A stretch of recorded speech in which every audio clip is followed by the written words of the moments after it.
আসসালামু আলাইকুম। Advanced learning একাডেমির পক্ষ থেকে সবাইকে জানাই অনেক অনেক শুভেচ্ছা ও অভিনন্দন।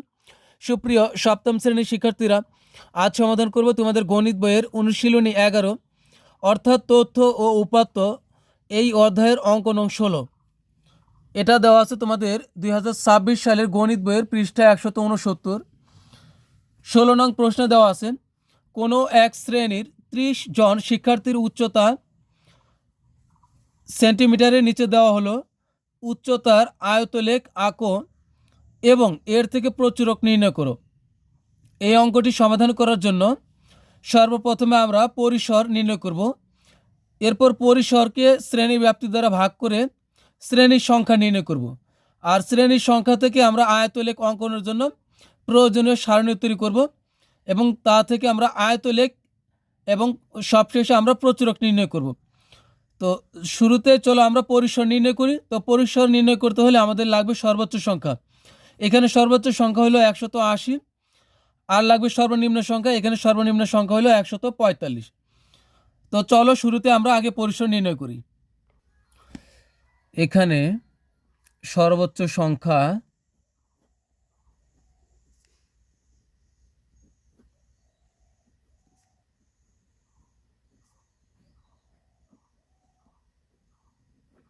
সর্বোচ্চ সংখ্যা 180, সর্বনিম্ন সংখ্যা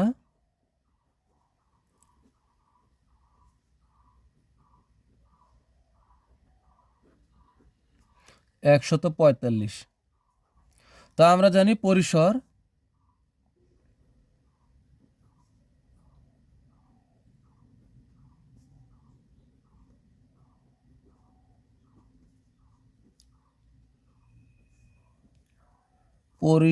সমান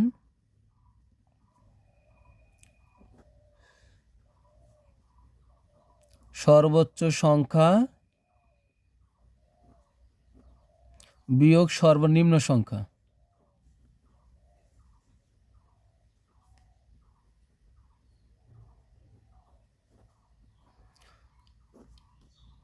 যোগ 1। তো এখানে সর্বোচ্চ সংখ্যা হলো 180, সর্বনিম্ন সংখ্যা হলো 145। তো 145 যোগ 1,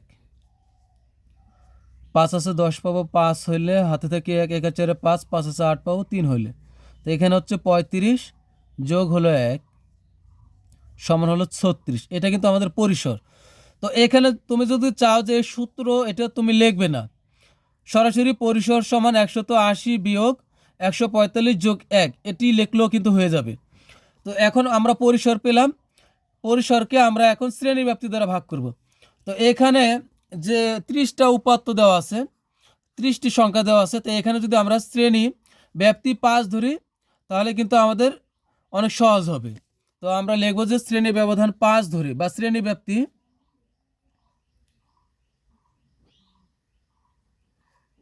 ব্যাপ্তি বা ব্যবধান একই কথা।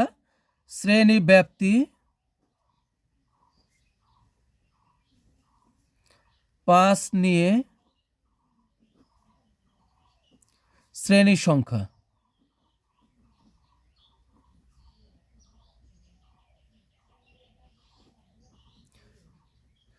অর্থাৎ পরিসরকে এই শ্রেণী ব্যাপ্তি যত নিব তত দ্বারা ভাগ করতে হবে।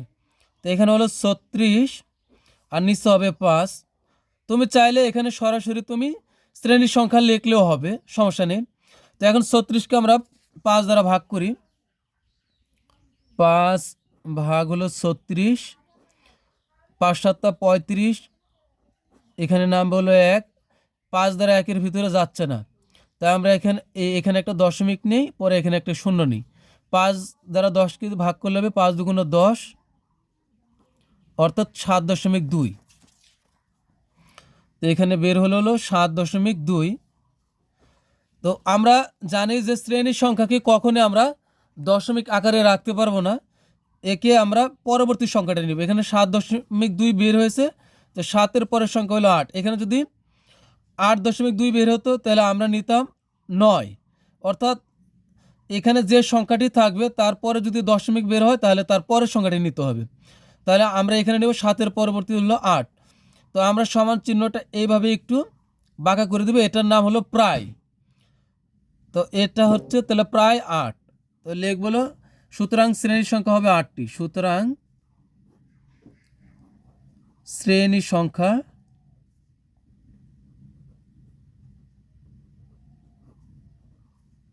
হবে 8টি।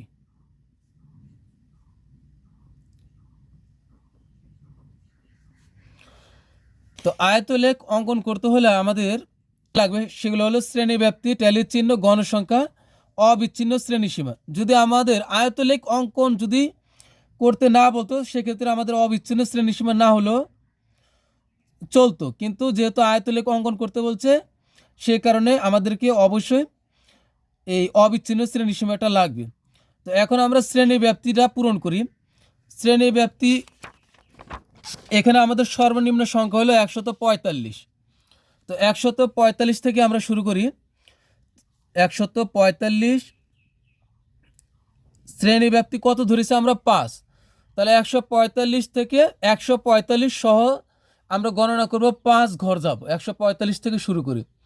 তো 145, 46, 47, 48, 49, তাহলে 149 হবে। 149 এখানে কিন্তু দেখা যাচ্ছে যে 145 থেকে 149 হয়েছে, মনে হচ্ছে এখানে 4 নেওয়া হয়েছে, কিন্তু আসলে এটা 4 না। এখানে যেহেতু আমরা এই পরিসংখ্যানের অঙ্ক অর্থাৎ তথ্য উপাত্তের অঙ্কের বেলায় এখানে নিম্ন সীমা যত থাকবে তত থেকে আমরা এটা গণনা শুরু করব। তো 45 সহ যদি আমরা 5 ঘর গুনি তাহলে হবে 149। দেখতে মনে হবে 4, কিন্তু এটাই হলো 5। এরপর 49-এর পর হবে এখানে 150, 50-এর সাথে 4 যোগ করলে হবে 154। 4 যোগ করার অর্থ হলো 5 যোগ করা। তো 54-র পর হবে 155, 55 আর 4 হবে 159। 59-এর পরে হবে 60, 60 থেকে 4 যোগ করলে 164, 64-র পর হবে 165, 65, 4 হবে 169, 69-এর পর হবে 70, 70 থেকে হবে 74, 74 পর হবে 75, 75 থেকে 179, 79-র পর হলো 180, 80 থেকে হবে 184। তো একটা প্রশ্ন হয়তো মনে থাকতে পারে যে আমাদের সর্বোচ্চ সংখ্যা তো 180, তাহলে 184 গেলাম কেন? এটা কোনো সমস্যা নেই। মোট কথা হলো আমাদের যেহেতু সর্বোচ্চ সংখ্যা 180, একদম শেষ শ্রেণীতে আমাদের 180 থাকলেই হলো। তো এখানে আরেকটা কথা বলে রাখি, আমাদের কিন্তু শ্রেণীর সংখ্যা হয়েছে 8টি।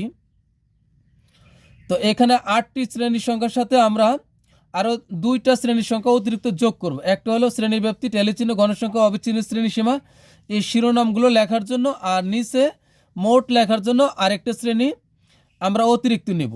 অর্থাৎ এই আগে এই 8টি পেয়েছিলাম আমরা পরিসরকে ভাগ করে আমরা 8টি পেয়েছিলাম, আর এখানে আমরা অতিরিক্ত আরও 2টি নেব, অর্থাৎ মোট 10টি হবে। তো এখন আমরা ট্যালির ঘরটা আমরা পূরণ করি। এখন আমরা এই 145, 160 এখানে যে সংখ্যাগুলো আছে, এই যে আমরা 8টি শ্রেণী নিয়েছি, কোন শ্রেণীতে পড়ে এখানের সংখ্যাগুলো, তা আমরা সেই শ্রেণীর ট্যালির ঘরে একটা করে দাগ দিব। এটা আমি এই রাফে লিখেছি, আমি এখান থেকে করতেছি, তোমরা দেখো আমি কিভাবে পূরণ করি। এখানে সর্বপ্রথমে আছে হলো 145।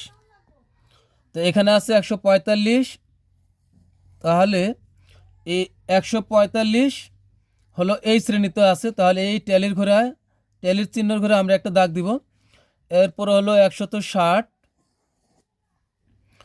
160-এর ঘর হলো এটা।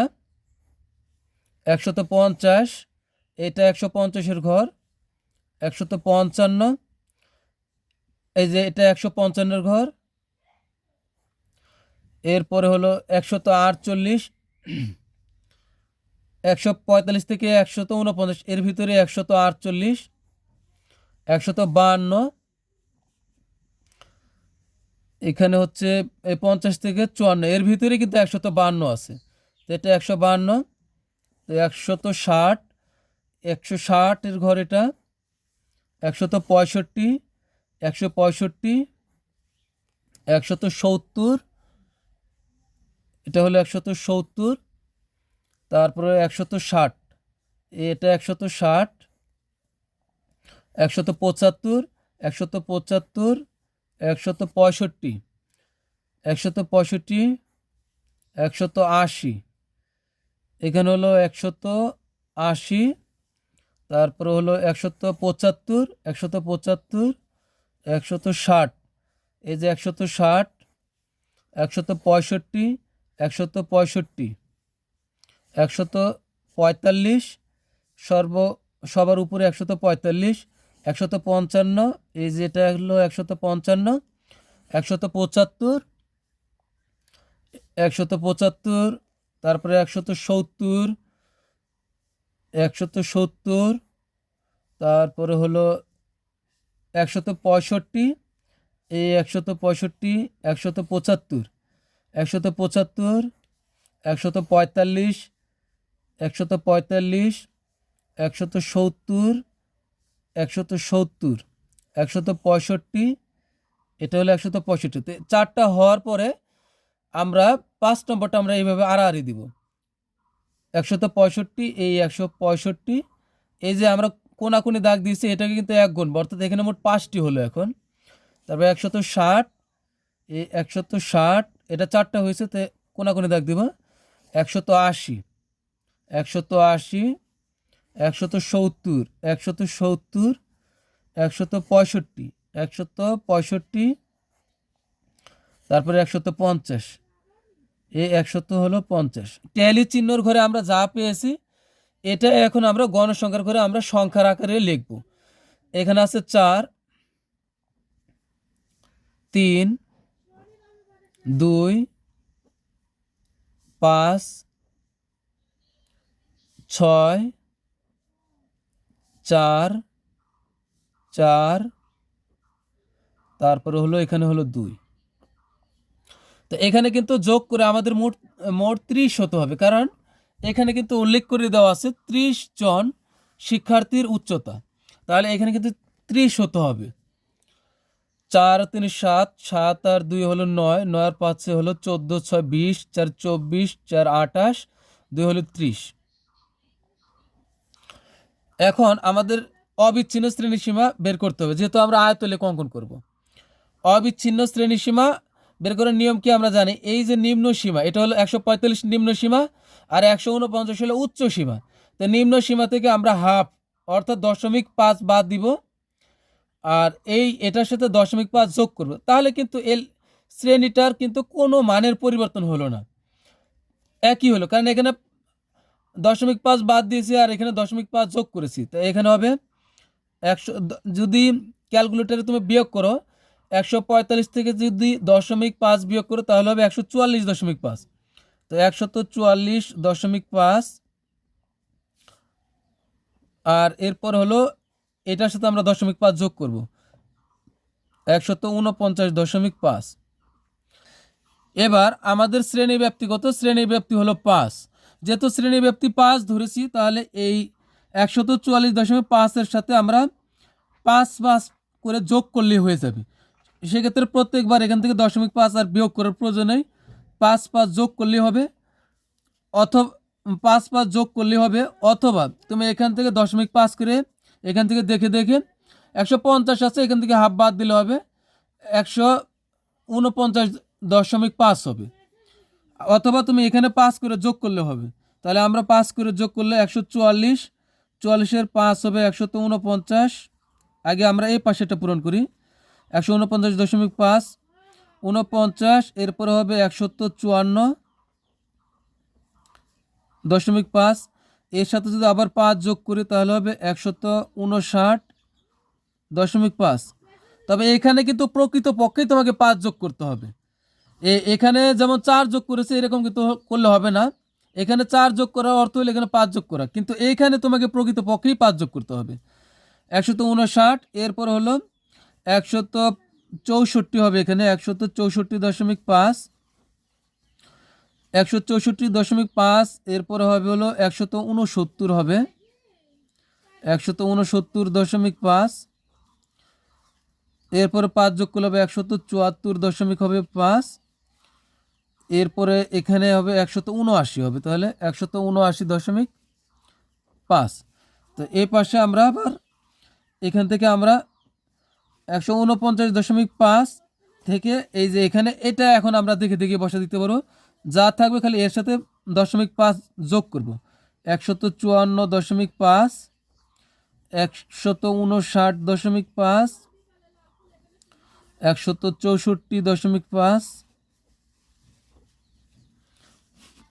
এরপরে হলো 169.5,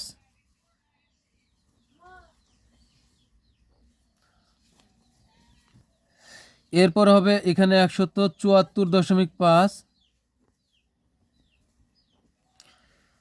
এখানে হবে 179.5, 179.5, এখানে হবে 184.5। তো এটা কিন্তু আমাদের অবিচ্ছিন্ন শ্রেণীসীমা হয়ে গেল। তো এখন আমরা আয়তলেখটা অঙ্কন করব। আয়তলেখ অঙ্কনের জন্য আমরা এভাবে দুইটি অক্ষ নিব, একটা নিব হলো এক্স অক্ষ আর আরেকটা নিব হলো এই ওয়াই অক্ষ, আর মূল বিন্দুটা হবে ও।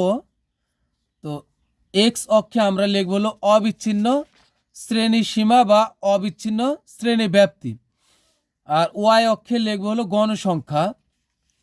আর অবিচ্ছিন্ন শ্রেণীসীমাটা আমরা কত দূর পর্যন্ত নিব, এখানে দেখো অবিচ্ছিন্ন শ্রেণীসীমা শুরু হয়েছে 144.5। তো এইখান থেকে শুরু করে আমরা এইভাবে এসে সর্বশেষ এই যে 184.5 পর্যন্ত নিব, অর্থাৎ এভাবে এসে একদম এ পর্যন্ত নিব 184.5। তো এখানে ঠিক আমি অবিচ্ছিন্ন শ্রেণী সীমাটা এইভাবে লিখেছি, তবে এই প্রথম কোডটা আমরা এখান থেকে লেখা শুরু করবো 144.5 থেকে 184.5 পর্যন্ত। তো এখন এখানে আমরা 144.5 থেকে 149.5, এখানে ব্যবধানটা কত, ব্যবধান হলো কিন্তু 5। আর এখানে ঘর আছে কয়টা, ছোট ঘর আছে, এই যে ছোট ছোট ঘর, এই ঘরও কিন্তু আছে 5টা। তা এখানে অবিচ্ছিন্ন শ্রেণীর সীমার ব্যবধান হলো 5, আবার ঘরও আছে 5টা, অর্থাৎ এখানে তাহলে প্রত্যেক ঘরের মান আমরা 1 করে ধরেছি। আর এখানে দেখো এটা হলো গণসংখ্যা, গণসংখ্যা সর্বোচ্চ আছে কত, সর্বোচ্চ গণসংখ্যা আছে হলো 6। তো আমরা এইভাবে আমরা 6 নেই।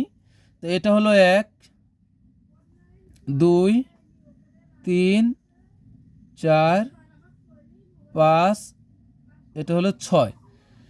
এখানে আমরা কিন্তু আবার এই গণসংখ্যা হলো মোট 6টি।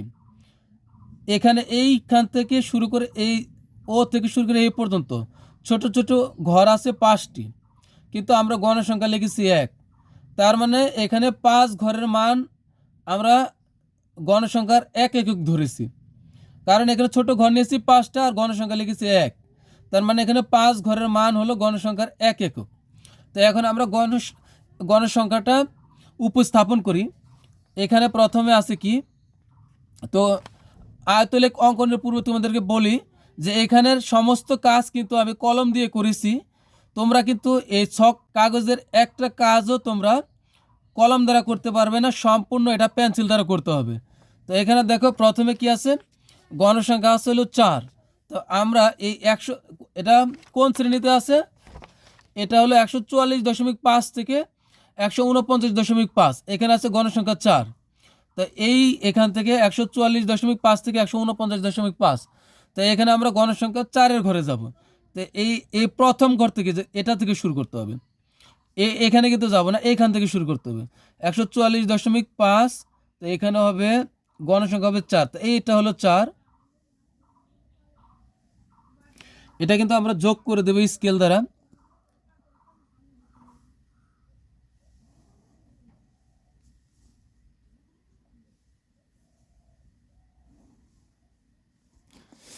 এরপরে হলো এই 149.5 থেকে 154.5, এটা গণসংখ্যা হলো 3। তাহলে আমরা যাব হলো এই যেখানে শেষ করেছি, আবার এখান থেকে আমরা খুঁজতে শুরু করব। তিন ঘর, এই যে এটা হলো তিন, তিন ঘর না, এই গণসংখ্যার তিন পর্যন্ত যাব। এই যে এখান থেকে বড় ঘর তিনটা নিব।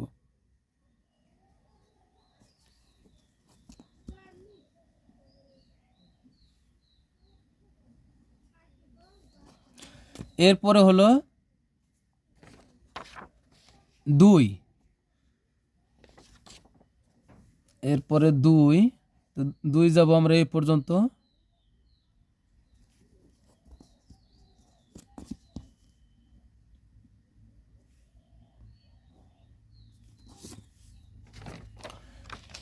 এরপরে হলো 159.5 থেকে 164.5, এখানে গণসংখ্যা হবে 5।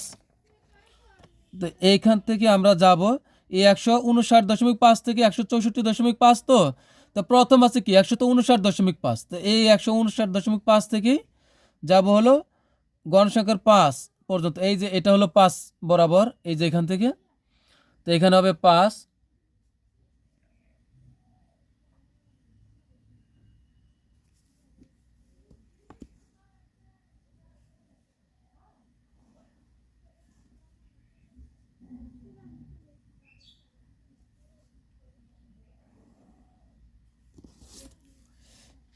এরপরে হলো 6,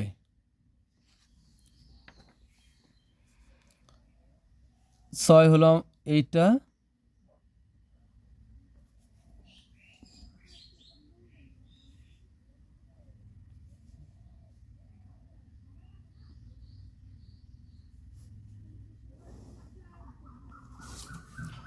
তারপরে হলো দুইটা 4 হবে 169.5 থেকে 174.5, এটাও 4, পরেরটাও 4, আর সবশেষ হলো 2।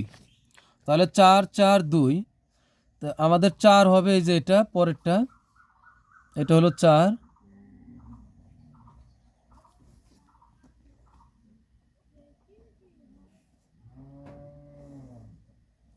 তারপরেরটাও 4,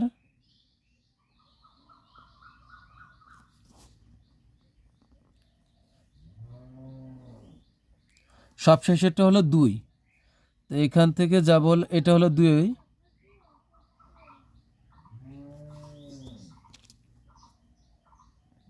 তোমাদেরকে আবারও বলতেছি, এ সমস্ত কাজ কিন্তু পেন্সিল দ্বারা করতে হবে। তো এটা কিন্তু আমাদের আয়তলেখ অঙ্কন হলো। তো এখন আমরা এটা কত ঘরের মান কত ধরেছি এটা আমাদের বিবরণ দিতে হবে।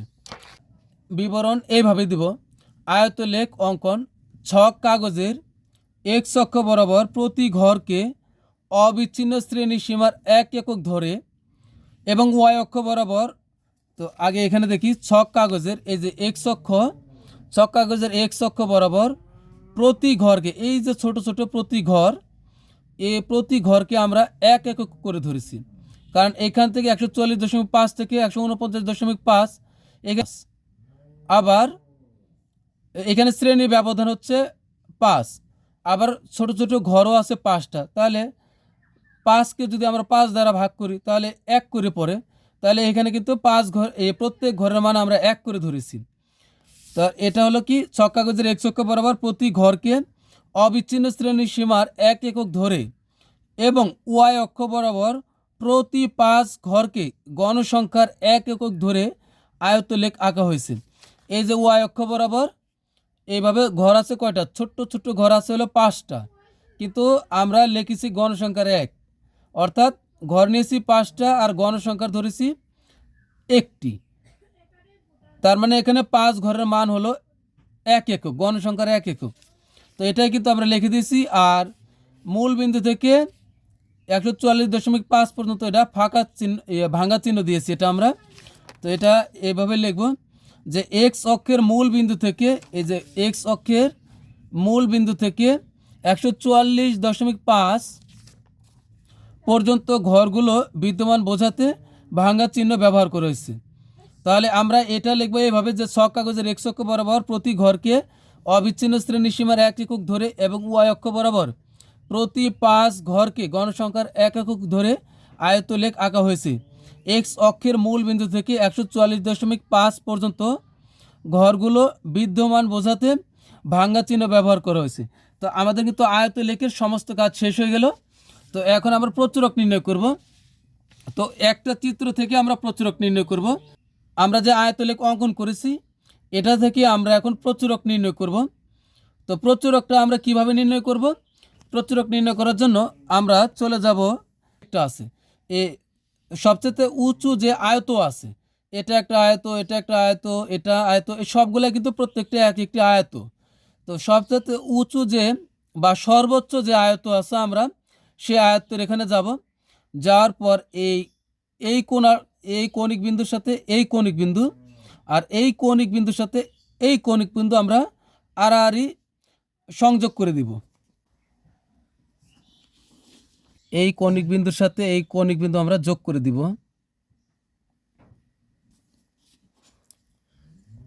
এখন এখানে আমরা কত দূর পর্যন্ত গেছি? এখান থেকে আমরা যদি গণিতে 1 ঘর গেলাম, 2 ঘর গেলাম, 2 ঘরের থেকে একটু বেশি, তো একটু বেশি এটা আমাদের না ধরলেও হবে। তো এখানে আমরা কোন পর্যন্ত গেছি? এই 164 যে 164 থেকে গিয়েছি। তো 164 পরে নিয়েছি, তাহলে 1, তাহলে 164.5 থেকে যদি 1 ঘর নিই তাহলে হলো 165.5। তারপর যদি আরও এক ঘর গেছি তাহলে 166.5 হচ্ছে। এটাই আমাদের প্রচুরক। তো এখানে তোমাদেরকে বলেই রাখি, প্রচুরক নির্ণয় করার সময় 0.5 অর্থাৎ হাফ কম বেশি হলে এটা কোনো সমস্যা নেই। তার মানে এখানে গেছি উপর থেকে, তাহলে আমরা যদি 2 ঘর ধরি তাহলে এখানে 164.5 এর সাথে যদি 2 যোগ করি তাহলে হবে 166.5। তাহলে এটা হবে আমাদের প্রচুরক। তো এই ছেদ বিন্দু থেকে এখানে এক্স অক্ষের উপর আমরা একটা লম্ব আঁকবো এভাবে। তো এখানে আমরা 2 ঘর নেই।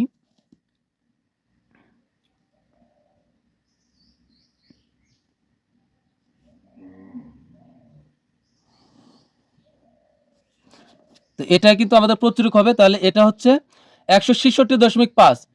তো এটা প্রচুরকের সূত্র আছে, সূত্র অনুযায়ী তুমি যদি নির্ণয় করো তাহলে তুমি পাবে 166.7। আর আমরা এভাবে যদি করি তাহলে এখানে হচ্ছে 166.5। তো দশমিকের এই যে এখানে দেখো 166.5 নিছি, আর তুমি যদি সূত্র দিয়ে যাচাই করো তাহলে হবে 166.7 হবে। তো দশমিকের পরে আমি তো বললামই, দশমিকের পরে যদি 0.5 কম বেশি হয় তো এটা কোনো সমস্যা নেই। এখানে তো হচ্ছে 0.2 মানে 0.2 অতি ক্ষুদ্র, এটা কম বেশি হচ্ছে, এটা কোনো সমস্যা নেই। তাহলে এটা হলো আমাদের প্রচুরক। এটা আমরা উল্লেখ করে দিই, প্রচুরক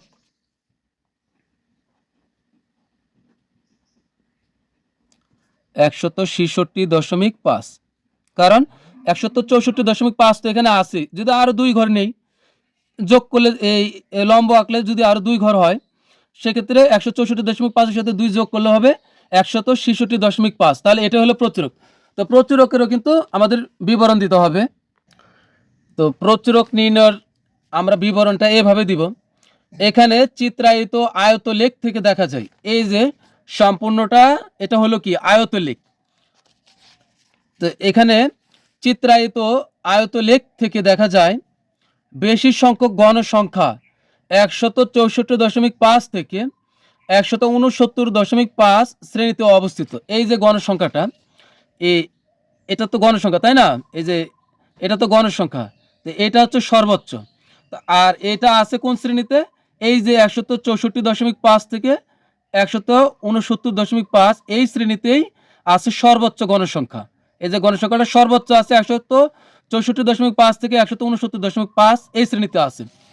তো এখানে চিত্রায়িত আয়তলেখ থেকে দেখা যায় বেশি সংখ্যক গণসংখ্যা 164.5 থেকে 169.5 শ্রেণীতে অবস্থিত। সুতরাং প্রচুরক এই শ্রেণীতে বিদ্যমান।